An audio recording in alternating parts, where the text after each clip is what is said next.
नमस्कार, मैं हूं ब्रजेश श्रीवास्तव और आप देख रहे हैं आप सबका पसंदीदा शो टॉक विद ब्रजेश। चमत्कारों वाले बाबा के लिए कहा जाता है कि बाबा जाने मन की बात।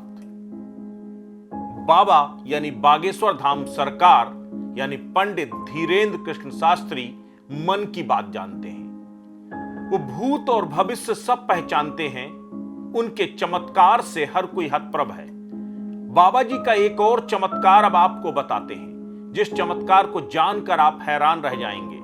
दरअसल पंडित धीरेन्द्र शास्त्री के चमत्कार की वजह से पिस्टल भी टार्च में बदल जाती है। जी हां, अगर यकीन ना हो तो पहले एक बयान सुनिए, उस बयान से आप सब कुछ समझ जाएंगे। रात में कट्टा तो देखा नहीं हमने, लेकिन टॉर्च लाए थे वो।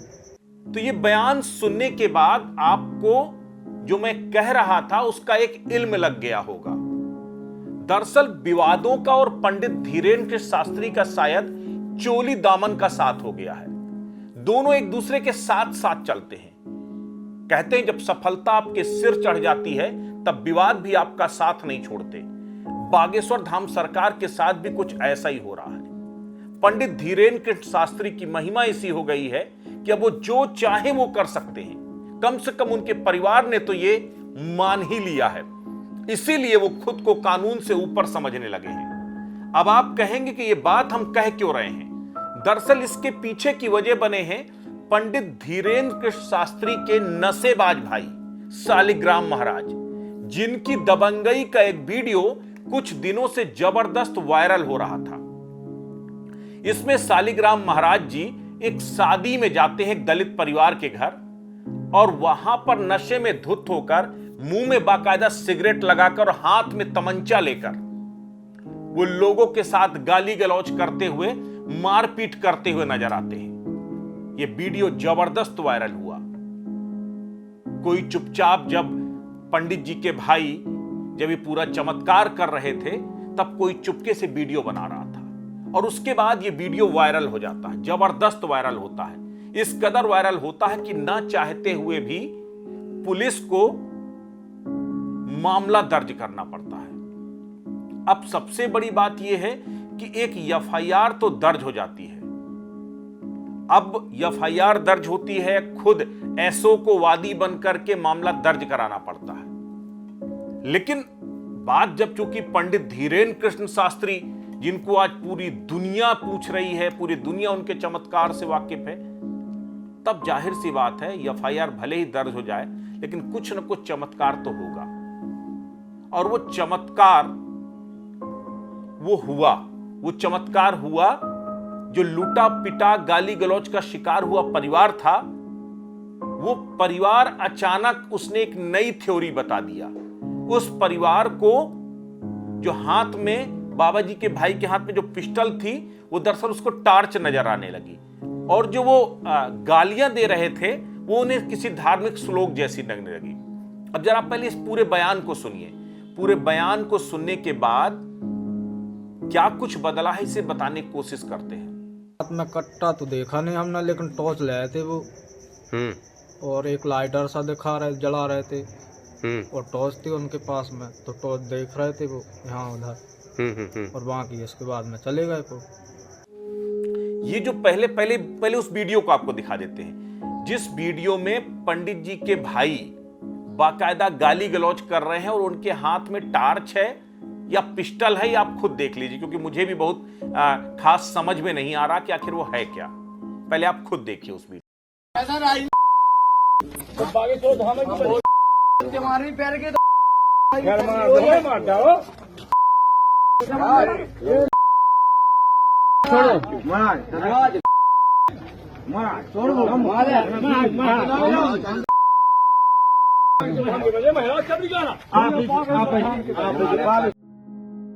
अब इस वीडियो को देखने के बाद आप साफ तौर पर समझ गए होंगे कि सालिग्राम महाराज के हाथ में पिस्टल है या फिर टार्च है।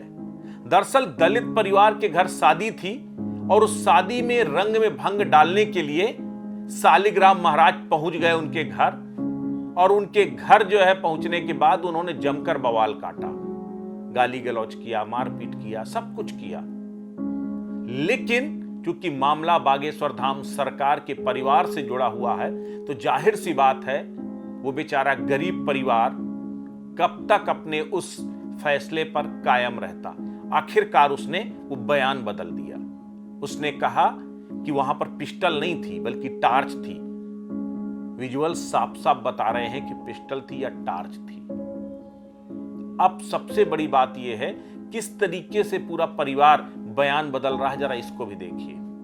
कट्टा ले थी हाँ जो टॉर्च ले थे साहब, और हमने कट्टा ना देखो तो हम बता दीजिए टॉर्च तो ले थे। तो आपने देख लिया बागेश्वर धाम का वो चमत्कार कि कैसे हाथ की पिस्टल टार्च में बदल जाती है और गालियां धार्मिक भजन सरीखे लगने लगते हैं। जबकि हकीकत क्या है, इन बयानों को सुनिए। ये भी वो स्थानीय लोग हैं जिन्होंने सब ये पूरा माजरा देखा था। हम लोग एक बारात में गए थे ग्राम गढ़ा। बारात में पहुंचते ही खाना खाया, कुछ लोगों ने खाना खाया, कुछ लोगों ने नहीं खाया। और हम लोग खाना खा रहे थे, तभी धीरेन्द्र शास्त्री के भाई सालक राम गर्ग जी आए, हाथ में पिस्टल और सिगरेट लेते हुए चले आए। वो बोले राई क्यों बजा रहे हो? तो कुछ लोगों ने बोला राई नहीं बजा रहे हैं, बागेश्वर धाम के गाने ही बजा रहे हैं। तो बोला मेरे से जवान लड़ा रहा, यहाँ राई नहीं बज रही थी, राई तो बजेगी नहीं यहाँ पे। और उन्होंने फिर कुछ लोगों को मारा और कुर्सियाँ तोड़ी और पिस्टल चलाई और चले गए। उनको बागेश्वर धाम के कुछ लड़के आए, उनको लेके गए। डीजे चलाने लगे और राई भी शुरू हो गई थी। मतलब राई में उन्होंने बागेश्वर बाबा के नाम से कुछ वंदना करी थी।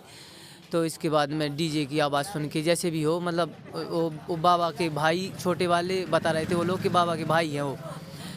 तो मतलब उसके साथ में 4-5 लड़के भी थे साथ में। और नशा तो सभी नशे कर रहे थे वो लोग।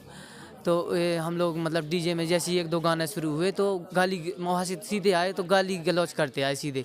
उन्होंने कुछ नाम से बोला नहीं कि क्यों करते हो, सीधे गाली गलौज करने लगे और ना समझाया कुछ नहीं, सीधे मतलब जैसे गुंडई टाइप की।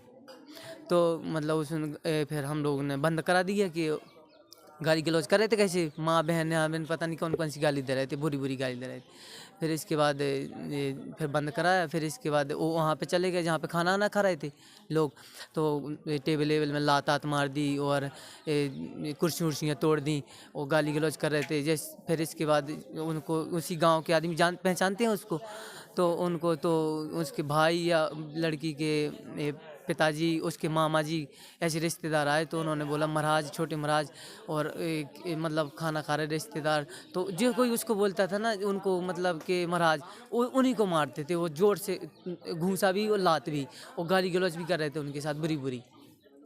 और फिर उनके हाथ में एक पिस्टल थी, मतलब पिस्टल थी और वो ना सिगरेट भी पीते थे और पिए थे, हाथ में लेते थे और सिगरेट, और गाली गलौज बहुत तेज से कर रहे थे वो। अब आखिर में एक सवाल है कि क्या धर्म आपको दबंगई करने की इजाजत देता है? क्या धर्म आपको गुंडई करने की इजाजत देता है?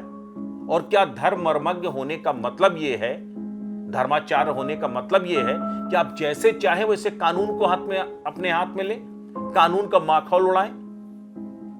आप सोचिए, लोगों की आस्था है पंडित धीरेन्द्र कृष्ण शास्त्री आज हिंदुस्तान की उम्मीदों का प्रतीक बन गए हैं। और अगर उनके नाम पर उनका परिवार इस तरीके से कानून का माखौल उड़ाएगा, कानून की धज्जियां उड़ाएगा, एक धर्माचार्य से आप क्या उम्मीद करते हैं?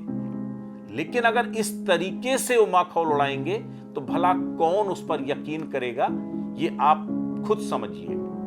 अब एक बड़ा सवाल और भी है कि चलो दबाव में आके मुकदमा तो दर्ज हो गया, लेकिन मुकदमा दर्ज होने के बाद अगर पिस्टल टॉर्च में बदल सकती है, गाली गलौज जो है धार्मिक प्रवचन में बदल सकते हैं, तो फिर आप सोचिए कि इस पूरी एफआईआर का अंजाम क्या होगा।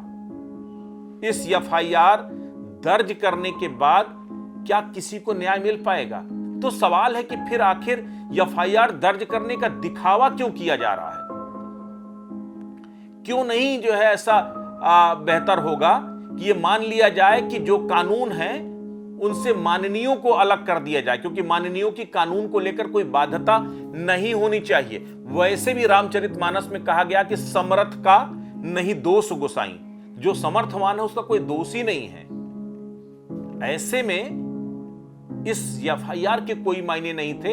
अगर खुलेआम टार्च को, अगर पिस्टल को यूं ही टार्च बताना है तो कुछ दिन में जांच रिपोर्ट में भी कुछ ऐसा ही आ जाएगा और मामला खत्म हो जाएगा, लेकिन ये सवाल बरकरार रहेगा। एक बात सबसे पहले मैं सभी आस्थावान लोगों से हाथ जोड़कर माफी मांगता हूं कि अगर मैंने गाहे बगाहे, जाने अनजाने आपका दिल दुखाया हो, आपकी धार्मिक भावनाओं को आहत किया हो। इस विषय को लाने के पीछे मेरा मकसद ये कतई नहीं है कि किसी धर्माचार्य के ऊपर लांछन लगाना, लेकिन इस पूरे विश्लेषण के पीछे मकसद सिर्फ इतना है कि वो समझाना, वो सच्चाई लाना कि आखिर कैसे एक प्रभावशाली व्यक्ति कानून को कैसे माखौल उड़ाने लगता, कैसे खिलौना समझने लगता है। ये दरअसल ये उस सच दिखाने के पीछे, सच दिखाने की ही मंशा थी इस पूरे विश्लेषण के पीछे। ऐसे में हम उम्मीद करते हैं कि शायद पंडित धीरेन्द्र कृष्ण शास्त्री खुद आगे आकर के अपने परिवार के, अपने भाई की इस गलती को लेकर खुलेआम कहेंगे कि नहीं, उन्होंने अपराध किया और इस अपराध को उन्हें सजा मिलनी चाहिए। क्योंकि अगर प्रभावशाली व्यक्ति को सबसे पहले सजा मिलेगी तो जो अभावशाली व्यक्ति है वो कभी कानून को हाथ में लेने की गलती नहीं करेगा।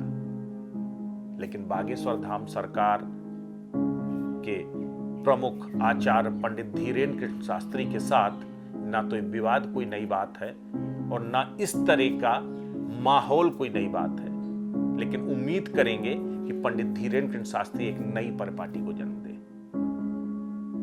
तो आपको हमारा विश्लेषण कैसा लगा कृपया कमेंट करके जरूर बताएं और हमारे इस पेज को लाइक और सब्सक्राइब जरूर करें। नमस्कार।